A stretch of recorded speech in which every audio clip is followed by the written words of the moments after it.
Biz, the business spotlight. And welcome to Biz. I'm Bella Shaw. She has been beguiling us with her bewitching beauty ever since she was a toddler. But Erin Murphy is testament that not all child actors end up in jail. Good to see you, Erin. What a nice welcome. Thank you, Bella. Well, we hear so much about the child actor. They're always in jail. They always end up on drugs. Well, I think you just hear about the stories where the child actors kind of go bad. You don't hear about the ones who go to PTA meetings. It's not newsworthy.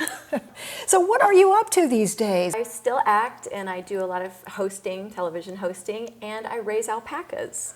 So we have a little ranch out in Santa Clarita, and I have a small knitwear company called ErinMurphyKnits. I've been borrowing a spinning wheel, kind of like Rumpelstiltskin.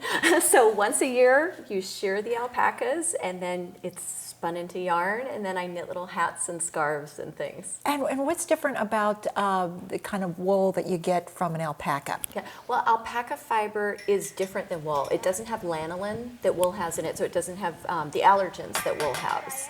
So it's lightweight, it's soft like cashmere, it's kind of the perfect fiber. It's warmer than wool, but more lightweight. And then what do you do with your creations? It got to the point where all of my friends had alpaca hats and scarves, and then it's turned into a little business. So last year I did something called crowdfunding, and I launched a Kickstarter campaign where I launched my company, and now I'm writing a book about crowdfunding, and it kind of all bloomed into a huge thing. We started with 2 alpacas, and we got them just because they were adorable. I grew to love them very quickly, and I learned that they could travel in the back of a minivan.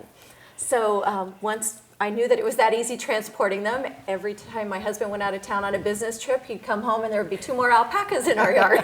So my youngest son calls them teddy bear horses because they have long necks like a horse, but they're just very adorable. And you're very active in a nonprofit. I have 6 boys. My 11-year-old son has autism, so I've been very active in a variety of autism charities and legislature and basically everything I can do to kind of promote awareness, since it's a disorder that a lot of people don't know about, and the numbers are staggering. Just in the last 5 years, it's gone from 1 in 188 children, and I think now it's up to 1 in 60 boys in the United States are diagnosed with autism, which is just shocking. So it affects boys. Girls also have autism, but it's definitely more predominant among boys. It's such a wide spectrum, so there are so many different versions of autism where some children are very verbal and some children are completely nonverbal. It's not a very easy diagnosis. Erin Murphy still, even though you had those early days on Bewitched, you're still a name. You're still a brand. You still have to market yourself. I'm a huge believer in social media. I think that you kind of have to go with the times, and as things change, you find out what's the new thing, and you stay relevant that way. So years ago, it was MySpace, then it was Facebook and Twitter and Pinterest, and I mean, there are a lot of different ways that you can get out there and kind of stay known. I've been very lucky because I was on a TV show that was filmed in the 60s and 70s but never been off the air. So we're still on a couple networks now in prime time. It seems like they'd want to do a remake with you in the Elizabeth Montgomery role.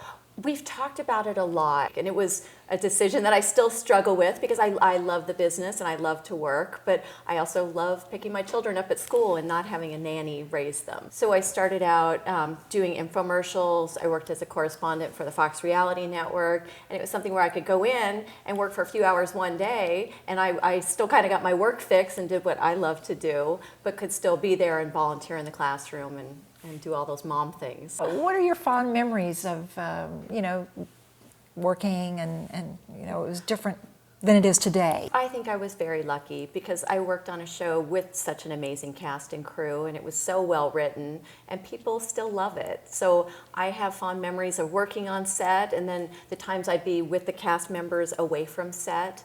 And Elizabeth Montgomery's children are still my dear friends, and some of the children of writers of Bewitched are still my dear friends, and it was a great thing. That's always going to be associated with you. And, sometimes you feel like you get locked into that. I don't think I got locked into the character, and I think it was because I did always try to reinvent myself. And I think it's important as a person to not be defined by one thing. And yes, I worked on a great show. And yes, no matter what I do, people will remember that great show. But that's why it's important to go out and not only do other things in my career, but do good things for others. And be great. And Erin Murphy, thank you for joining us in the Biz Spotlight. You're welcome. I think we're just going to change names. I know, I knew you talked